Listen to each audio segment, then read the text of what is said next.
Hello, people of the internet. I don't know if it comes through, but I have a new microphone, and we're going to test that out in this video and see how well it does or doesn't do. So far, I've done a few tests with it just to see if I could figure out how to work it. I don't like that I don't get all of my voice commands any longer. It appears anyway while the mic is hooked in, but the mic does seem to be working pretty well. And so I can speak at a normal volume. I don't feel like I have to shout into the camera anymore or anything like that to project. I have it here on my shoulder. We're going to work with that today. So bear with me in the next few videos because I'll be learning how to use the mic and figuring that out. The mic I got what is this? It is the Mixia 2 or Mixia 2-piece from, who's this, Laval. From the research I could do on the internet, this came pretty highly recommended. It's pretty plug and play. It doesn't connect to Bluetooth. It's not one of those weird like disconnect from your Wi-Fi to connect to its Wi-Fi kind of thing either. It does feel funny not speaking as loudly. But so far I like it. It's, let's see here. You get a nice little case. It charges through the case with a USB-C. Comes with the cord. I just have it plugged in over there. 2 microphones, the one I'm wearing and this one, and then your receiver piece, which I have plugged in. My device, I had to use a patch cable to get it to plug in. I use a phone, and the phone case was just too big to get the receiver all the way into the USB. So I bought a male to female USB, plugged it in, and it seems to be working fine. So these are relatively inexpensive. I think it was like $30. I'll leave a link, but you know, all the stuff I could find that was like, hey, what microphone to use with an Android? This one comes, you know, highly recommended. And like I said, so far, happy with it, but all I've done is test. This is going to be the first actual video. So I don't have a lot going on right now. It's cold most days. Today's surprisingly in the 60s, and then it's going to get, you know, a high of like 28 in 2 days. Oh, winter in southern Ohio. But channel's kind of in between stuff. Don't have a whole lot to work on right now. And so I figured it was a great time to do a few little things around the garage. Do some tidying up. I've got a project coming up with this ugly board behind me. And so I wanted to get this shelf supported. This one here. I wanted to get a support on that shelf. I've got a new 11-gallon portable air tank, and I want to do a mod to that. And we're testing out the microphone. So everybody bear with me, and hopefully we all have, you know, a good time with my silly videos.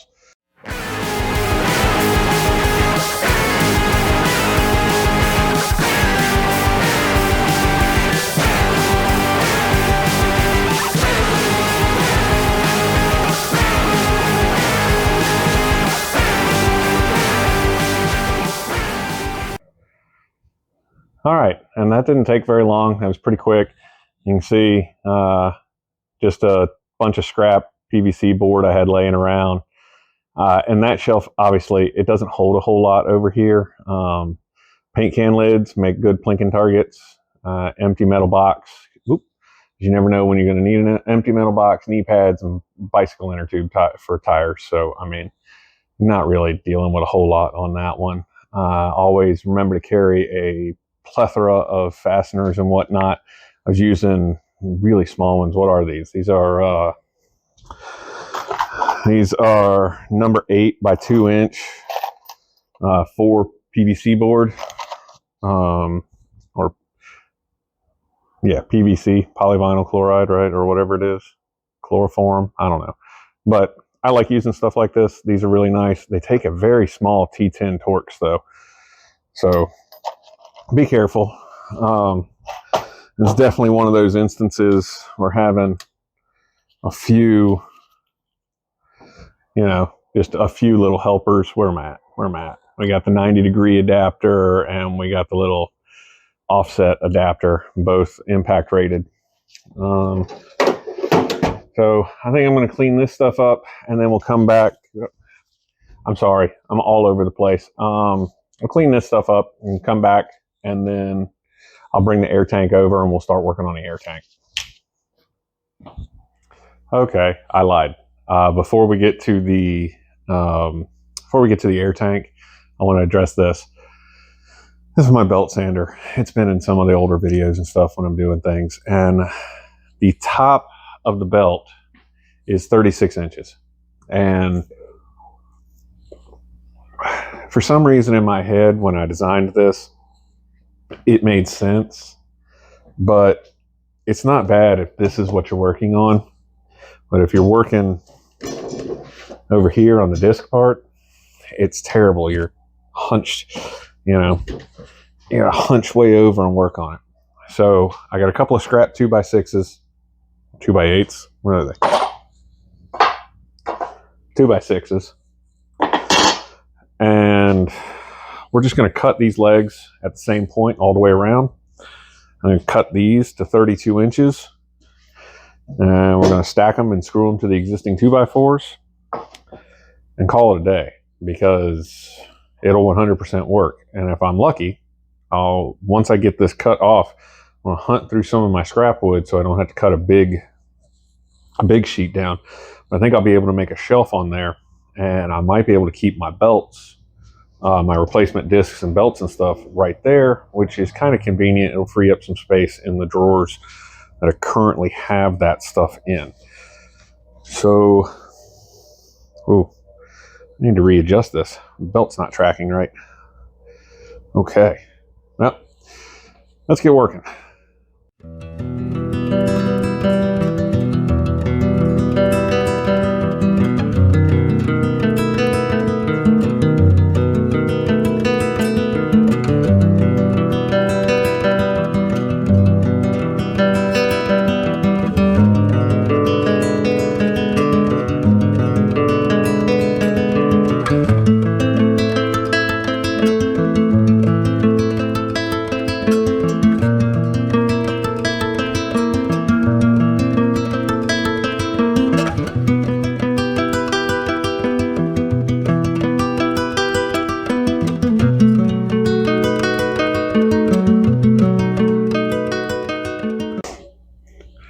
All right, well, it took a few tries, but we did manage to get there in the end, which, that's what counts. And it might be a little tall, and I do need to adjust the belt. I need to actually use the adjuster and adjust the belt. But I can take length out of it more easily than if I made it too short again and had to come around and, just do everything again. It's usually a good idea to figure out how tall you want something before you make it. And so I thought 36 inches at the top was going to do it, but it didn't. Right now, I've got it at 40 inches at the table, and this feels good. Even here, this doesn't feel, like if I'm using a piece on it, it doesn't feel bad. This, I think, is good. I got good height over top of it. I can see and get control.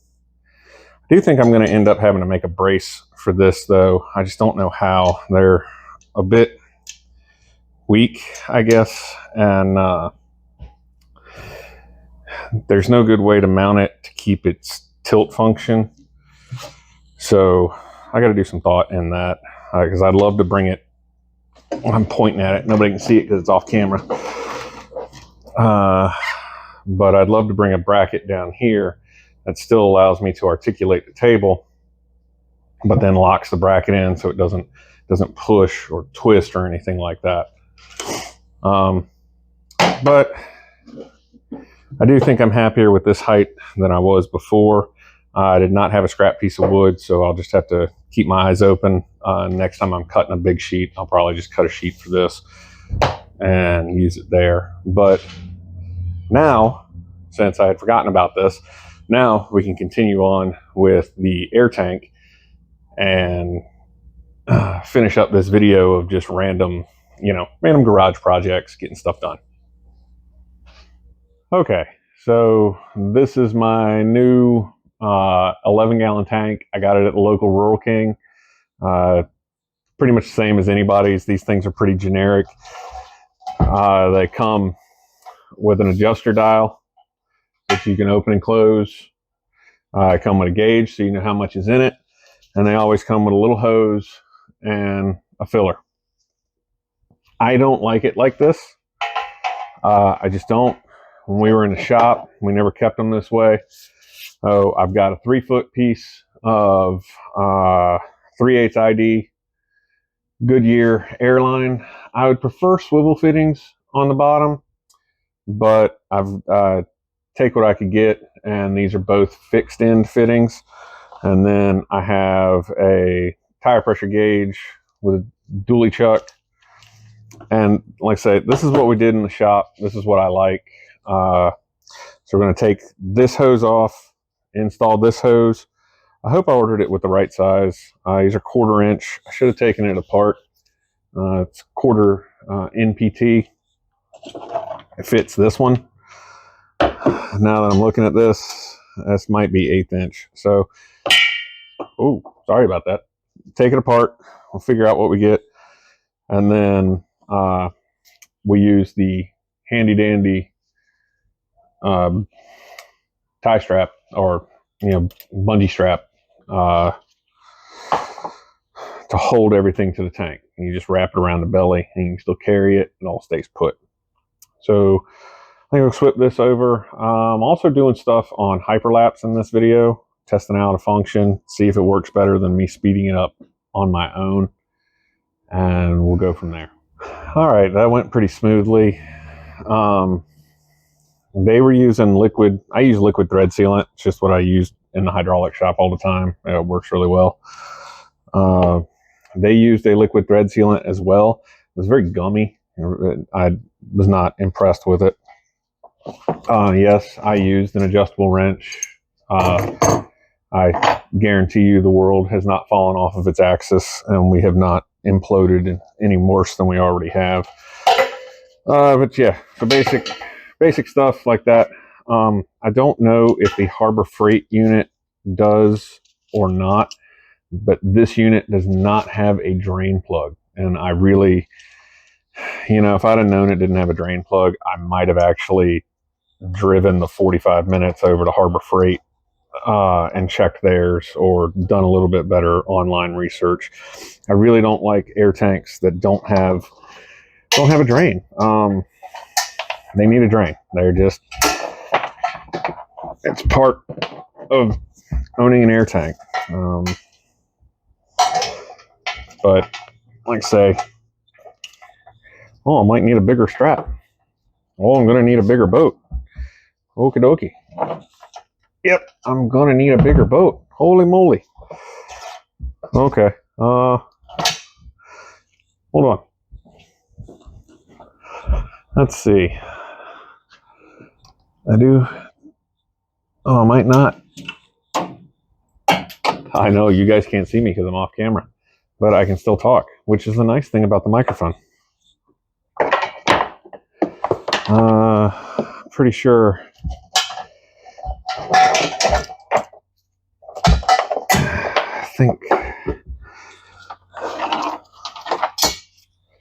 I think these two are going to end up being the same.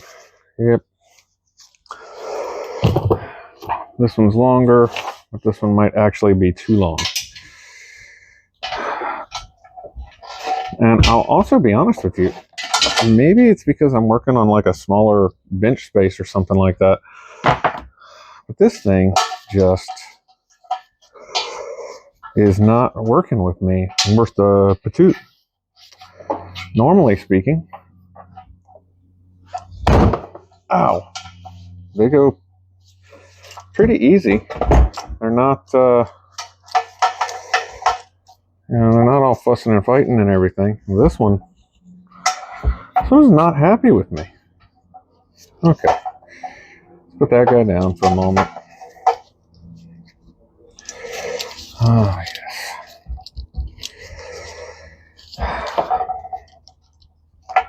Okay. Let's get those guys there. This guy up here. Oh, yeah. See? And this one's too long. Well, maybe I can just add a hole in it. We'll just call it a day. We'll pretend that I didn't add a hole in there. So it would be good with a hole right there. I do like the other tie straps, or the other tarp straps anyway. They're not tie straps. I don't know why I keep calling them tie straps. The other tarp straps were adjustable. You know, you can move the hooks at different point, or you can hook them in together at different points. Kids, don't try this at home. Do as I say, not as I do. Warranty void if I poke a hole in it. So I have lost the warranty on my probably 10-year-old tarp strap. Who knew that they came with a warranty? Not this guy. But then again, I never use warranties. I'm terrible.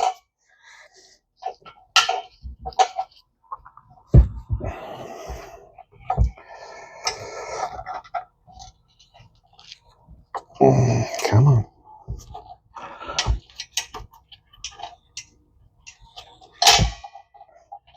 Okay.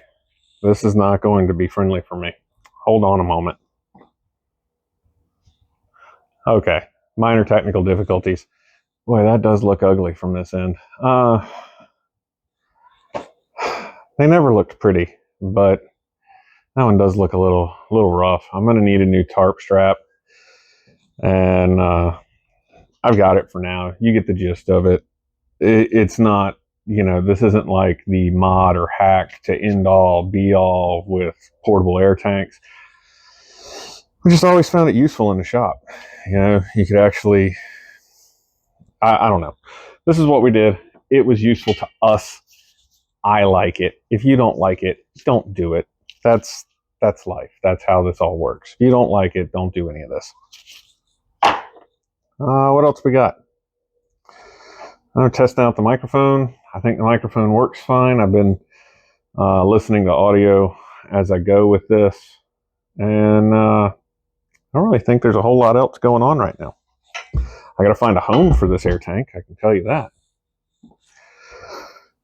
So, oh yeah, that'll wrap up this video. I will find a home for the air tank. Oh, I also got a fold-up cherry picker. I know I got the A-frame and the overhead crane, but I haven't had my own. Well, I haven't had my own cherry picker ever. When I was before we moved, I used to share them with a group of people. We went in together and bought one and shared it around each other. Very economical way to get it. And since we all were on point, once out of like 10 years did two people need it at the same time. So it was a pretty easy way to do it. Hopefully the microphone works. It's going to take me a little bit of getting used to. Again, it feels so weird just talking without projecting, without being loud. And that's about it. I've got, like I said, I've got an upcoming project to deal with this ugly piece of wood behind me. Fingers crossed that it works. And like a couple little projects coming up with the Wrangler. And then I think there's, like I said, in my New Year's, I think there's going to be some work with the Volvo. So we will hopefully get back to doing like actual car and garage stuff, and not just me talking and ranting about silliness. So yeah. If you stayed around for the video, I appreciate it. Thank you for letting me test the microphone, try to see what's going on, and new products, things like that. Not products, but new products for me, I guess. New products to me. And hopefully get out, have fun, and go do something you like.